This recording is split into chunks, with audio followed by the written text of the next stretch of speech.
जय हिंद दोस्तों। आज का क्लास बायोलॉजी का है। 100 क्वेश्चन है। 100 में से अपना टेस्ट लगाइए और देखिए कि आपका कितना सही हो रहा है और उससे कमेंट भी कीजिए कितना सही हो रहा है। तो प्रश्न संख्या पहला है साइटोलॉजी। साइटोलॉजी कहलाता है तो साइटोलॉजी कोशिका का अध्ययन कहलाता है। ऑप्शन नंबर सी होगा, कोशिका का अध्ययन साइटोलॉजी कहलाता है। उसके बाद प्रश्न है दूसरा, प्रकाश संश्लेषण होता है तो प्रकाश संश्लेषण क्लोरोप्लास्ट में होता है। ऑप्शन नंबर सी होगा, क्लोरोप्लास्ट। उसके बाद फिर अगला प्रश्न है, निम्न में से किस का निर्माण हमारे शरीर में नहीं होता है? तो हमारे शरीर में विटामिन का निर्माण नहीं होता है। हमारे शरीर में विटामिन का निर्माण नहीं होता है। अगली प्रश्न है, एड्स क्या होता है? तो एड्स एक विषाणु है। एड्स एक विषाणु है। विषाणु, ऑप्शन नंबर डी। निम्नलिखित में से कौन से जीव में रक्त नहीं होता है किंतु वे सांस लेते हैं? वह कौन सा जीव है जिसमें रक्त नहीं होता है लेकिन वे सांस लेते हैं? तो आंसर हो जाएगा हाइड्रा। हाइड्रा। केंचुआ को किसानों का मित्र बोलते हैं। तिलचट्टा में श्वेत रक्त होता है। उसके बाद का प्रश्न है, लाल रक्त कणिका का निर्माण हमारे शरीर में कहाँ होता है? तो लाल रक्त कणिका का निर्माण हमारे शरीर में अस्थि मज्जा में होता है। अस्थि मज्जा में होता है। हृदय, हमारे शरीर का हृदय 1 मिनट में 72 बार धड़कता है। उसके बाद है वृद्धि हार्मोन। वृद्धिकर हार्मोन बनाया जाता है। तो वृद्धिकर हार्मोन बनाया जाता है पीयूष ग्रंथि द्वारा। हड्डी द्वारा नहीं होगा, थायराइड ग्रंथि द्वारा नहीं होगा, पैराथायराइड ग्रंथि द्वारा नहीं होगा, पीयूष ग्रंथि द्वारा होगा। लार किसके पाचन में मदद करता है?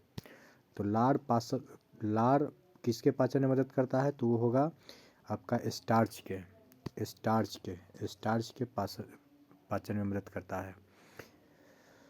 श्वेत फुफ्फुस रोग पाया जाता है। श्वेत फुफ्फुस रोग पाया जाता है। तो श्वेत फुफ्फुस रोग पाया जाता है सीमेंट उद्योग के कर्मचारियों को। सीमेंट उद्योग के कर्मचारियों के शरीर में पाया जाता है श्वेत फुफ्फुस रोग। उसके बाद का प्रश्न है, थायराइड ग्रंथि की असामान्य वृद्धि किसके कारण होती है? तो ये होता है आयोडीन के कारण। निम्न में से कौन सी गैस सर्वाधिक ग्रीन हाउस इफेक्ट करती है? तो वो होगा कार्बन डाइऑक्साइड।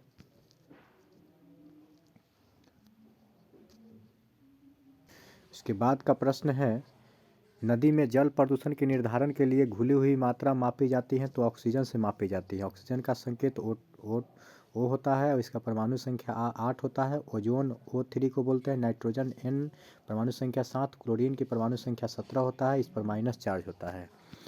फिर अगली प्रश्न है, वयस्क मानव शरीर में हड्डियों की संख्या होती है। वयस्क मानव शरीर में हड्डियों की संख्या होती है। तो वयस्क मानव शरीर में हड्डियों की संख्या 206 होता है। लेकिन अगर पूछा जाए कि बच्चों के शरीर में कितना होता है तो अनगिनत होता है। उसके बाद का प्रश्न है, इन्फ्लुएंजा रोग होता है। इन्फ्लुएंजा रोग होता है तो ये होगा विषाणु के द्वारा। उसके बाद है कि जल में घुलनशील विटामिन कौन कौन है? तो जल में घुलनशील विटामिन बी एवं सी है। बी एवं सी जल में घुलनशील विटामिन है। उसके बाद का प्रश्न है फिर, निम्न में से कौन वायुमंडल के ओजोन परत की मोटाई मापा जाता है? तो डॉप्सन के द्वारा मापा जाता है। निम्न में से कौन मटर टमाटर के लाल रंग के लिए उत्तरदायी है? लाइकोपीन। इंसुलिन निम्न में से कौन सी धातु में उपस्थित होता है? तो ये होता है जिंक में। जिंक का परमाणु संख्या 30 होता है। अगली प्रश्न है, निम्न में से कौन विश्व में सबसे बड़ा पुष्प है? तो सबसे बड़ा पुष्प है रेफ्लेशिया। अरक्ता रोग किसकी कमी के कारण होता है? तो अरक्ता रोग हीमोग्लोबिन के कारण होता है। नवजात शिशु में कितनी हड्डी होती है? तो नवजात शिशु में हड्डियों की संख्या 300 होती है। अगर आपसे प्रश्न पूछा जाए कि पृथ्वी पर विशालतम जीवित पक्षी कौन है? तो सबसे विशालतम जीवित पक्षी शुतुरमुर्ग है। मानव रक्त का पीएच मान कितना होता है? तो 7.4 होता है। पीएच का पावर ऑफ हाइड्रोजन बोलते हैं।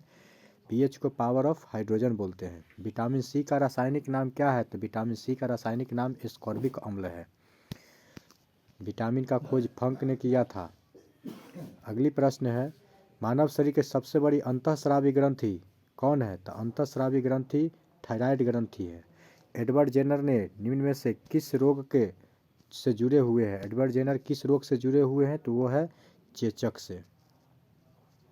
एंजाइम क्या है? तो एंजाइम एक प्रोटीन है। एंजाइम क्या है? एंजाइम एक प्रोटीन है। उसके बाद का प्रश्न है, पेनिसिलिन की खोज किसने किया था? तो पेनिसिलिन की खोज किया था अलेक्जेंडर फ्लेमिंग ने। विश्व का सबसे लंबा पौधा कौन है? तो विश्व का सबसे लंबा पौधा यूकेलिप्टस है। यूकेलिप्टस। वो एकमात्र पक्षी कौन सा है जो पीछे की ओर उड़ता है? तो वो एकमात्र पक्षी कौन सा है जो पीछे की ओर उड़ता है? तो उसका नाम है गुंजन पक्षी। गुंजन पक्षी जो है पीछे की ओर उड़ता है। उसके बाद है, फूलों के अध्ययन को क्या कहते हैं? तो फूलों के अध्ययन को एंथ्रोलॉजी कहते हैं। फूलों के अध्ययन को एंथ्रोलॉजी कहते हैं। दूध का दही जमने में कारण है लैक्टोबैसिलस। लैक्टोबैसिलस के कारण दूध से ही दही जमता है। दूध से दही बनना एक रासायनिक अभिक्रिया है। निम्न में से कौन सा रूपांतरित तना है? तो आलू जो है रूपांतरित तना का है। आलू रूपांतरित तना का है। जुकाम का कारण है विषाणु। विषाणु जुकाम का कारण है विषाणु। संसार में सबसे तेज बढ़ने वाला पौधा का नाम क्या है? तो वो है बांस। बांस एक घास है। मानव शरीर में सबसे छोटी अंतःस्रावी ग्रंथि निम्न में से कौन है? तो वो है पीयूष ग्रंथि, जिसको पिट्यूटरी ग्रंथि कहते हैं। अग्नाशय ग्रंथि को मिश्रित ग्रंथि बोलते हैं। इसके बाद है, प्याज में खाद्य भाग होता है, खाने योग्य भाग होता है। तो प्याज और आलू का तना खाने योग्य भाग होता है। गुर्दे की कार्यात्मक इकाई को क्या बोलते हैं? तो गुर्दे के कार्यात्मक इकाई को नेफ्रॉन बोलते हैं। नेफ्रॉन। और शरीर के कार्यात्मक इकाई को कोशिका बोलते हैं। और तंत्रिका तंत्र के संरचनात्मक इकाई को न्यूरॉन बोलते हैं। हमारे शरीर में त्वचा के नीचे वसा किसके विरुद्ध कार्य करता है? हमारे शरीर में त्वचा के नीचे वसा किसके विरुद्ध कार्य करता है? तो वो करता है शरीर में अनिवार्य द्रव्यों की क्षति के लिए कार्य करता है। उसके बाद का प्रश्न है, कहाँ काम करने वाले व्यक्तियों को ब्लैक लंग रोग हो जाता है? तो ये होगा कोयले के खान में। कोयले के खान में काम करने वाले को। निम्न में से किसको आरबीसी का कब्रिस्तान कहा जाता है? तो आरबीसी का कब्रिस्तान प्लीहा को कहा जाता है। आरबीसी का कब्रिस्तान प्लीहा को बोला जाता है। मूत्र का पीला रंग किसकी मौजूदगी के कारण होता है? तो यूरोक्रोम के मौजूदगी के कारण होता है, यूरिया के कारण। अगली प्रश्न है 43 नंबर, गुणसूत्र होते हैं डीएनए और प्रोटीन का। डीएनए और प्रोटीन का होता है। डीएनए और प्रोटीन का होता है। निम्न में से किसकी उपस्थिति के कारण गिरगिट रंग बदलता है? तो वर्णकी लवक के कारण गिरगिट अपना रंग बदलता है। उसके बाद है, दिल का दौरा किस कारण से होता है? तो दिल का दौरा होता है हृदय की गति को मंद हो जाने के कारण दिल का दौरा पड़ता है। हृदय की गति के मंद होने के कारण दिल का दौरा पड़ता है। निम्न में से किसमें प्रचुर मात्रा में प्रोटीन पाया जाता है? तो सोयाबीन और मूंगफली में प्रचुर मात्रा में क्या पाया जाता है? प्रोटीन पाया जाता है। सोयाबीन और मूंगफली सोयाबीन सबसे अधिक होता है मध्य प्रदेश में, इसीलिए मध्य प्रदेश को सोया प्रदेश भी बोला जाता है। पौधों में क्लोरोफिल बनाने के लिए कौन सा तत्व सहायक है? तो वो है मैग्नीशियम। मैग्नीशियम का संकेत Mg होता है। परमाणु संख्या 12 होता है। पोटेशियम का K होता है। फास्फोरस का P होता है। कैल्शियम का Ca होता है। परमाणु संख्या 20 होता है। परमाणु द्रव्यमान 40 होता है। उसके बाद है, प्रकाश संश्लेषण का अंतिम उत्पाद है। तो प्रकाश संश्लेषण का अंतिम उत्पाद कार्बोहाइड्रेट होता है। 49 नंबर प्रश्न है, इंसुलिन उत्पादित होता है। तो इंसुलिन उत्पादित होता है अग्नाशय पेनक्रियाज के द्वारा। विटामिन ए के कमी के कारण कौन सा रोग होता है? तो होता है नाइट ब्लाइंडनेस, रतौंधी। मशरूम क्या है? तो मशरूम एक कवक है। दूध का धवल रंग किसके उपस्थिति के कारण होता है? तो दूध का धवल रंग केसीन के कारण होता है। डेंगू बुखार में मानव शरीर में निम्नलिखित में से किसकी कमी हो जाती है? तो प्लेटलेट्स की हो जाती है। क्योंकि डेंगू बुखार में खून को पतला बना दिया जाता है और प्लेटलेट्स जो काम करता है खून को गाढ़ा बनाने का काम करता है। हीमोग्लोबिन के कारण ही खून का रंग लाल होता है और उसमें लौह तत्व की वर्णक पाई जाती है। डीएनए के द्वि हेलिक्स संरचना किसने दिया था? तो वाटसन एंड क्रिक ने दिया था। वाटसन तथा क्रिक ने दिया था। प्रकाश संश्लेषण के लिए कौन सी गैस आवश्यक है? तो प्रकाश संश्लेषण के लिए कार्बन डाइऑक्साइड गैस आवश्यक है। पौधे का व पेड़ खाना तैयार करने की प्रक्रिया क्या कहलाती है?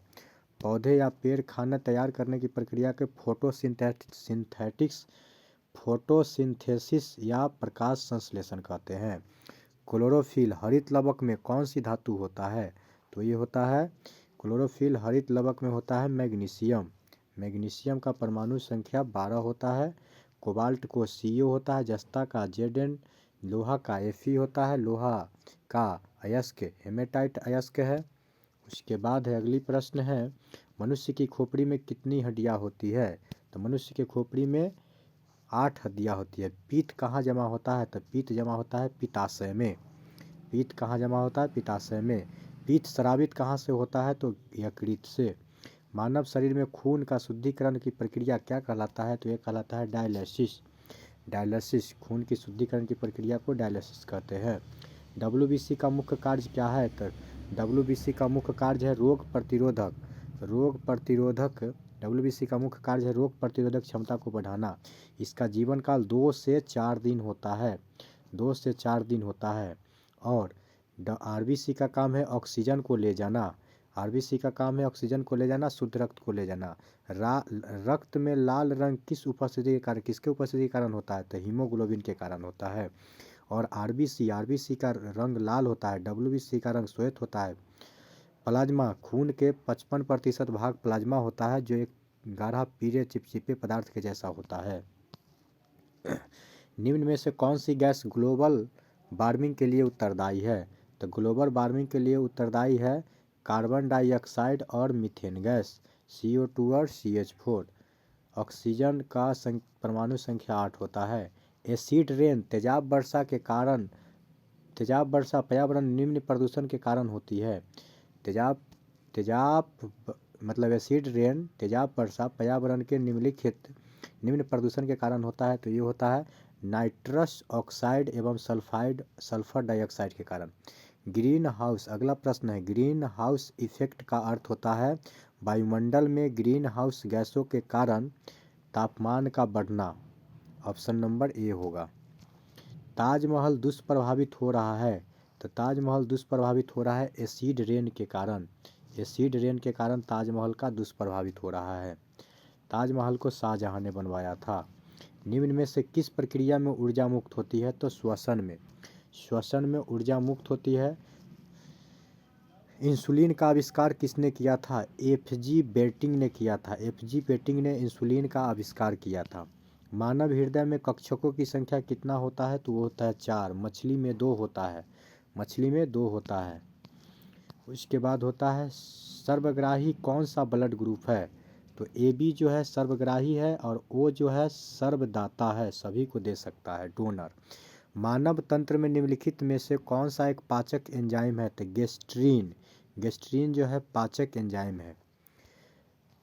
पीलिया किसके संक्रमण के कारण होता है? तो पीलिया होता है यकृत के संक्रमण के कारण। चेचक होने का कारण क्या है? तो बैरियोला वायरस के कारण ही चेचक होता है। चेचक होने का कारण क्या है? बैरियोला वायरस। गाय के दूध का रंग किस उपस्थिति के कारण थोड़ा पीला होता है? तो ये होता है कैरोटीन के कारण थोड़ा पीला होता है। निम्न में से कौन सा रोग वायु के माध्यम से फैलता है? निम्न में से किस विटामिन में कोबाल्ट पाया जाता है? तो B12 में कोबाल्ट पाया जाता है। उसके बाद का प्रश्न है, निम्न में से किन तत्वों की हीनता हड्डियां के कमजोर के लिए उत्तरदायी है? तो है कैल्शियम और फास्फोरस। मनुष्य के शरीर का तापमान होता है 37 डिग्री सेंटीग्रेड। उसके बाद है निम्न में से कौन सा सांप जहरीला नहीं है? तो वो है अजगर। अजगर जहरीला नहीं है। उसके बाद है भारतीय वन्य जीव के संदर्भ में फ्लाइंग फॉक्स निम्नलिखित में से क्या है? तो फ्लाइंग फॉक्स एक चमगादड़ है। फ्लाइंग फॉक्स एक चमगादड़ है। उसके बाद का प्रश्न है फिर, तालाब और कुआं निम्न में से किस एक को छोड़ने से मच्छरों को नियंत्रित करने में मदद मिलती है? तो वो होता है गेम्बूसिया। गेम्बूसिया को तालाब में छोड़ने से मछली को नियंत्रित करने में मदद मिलता है, गेम्बूसिया।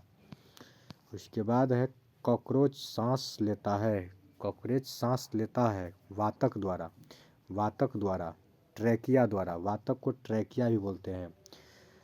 उसके बाद है आलू में ब्लैक हार्ट रोग होने का कारण क्या है? आलू में ब्लैक हार्ट रोग होने का कारण क्या है? ऑक्सीजन की कमी।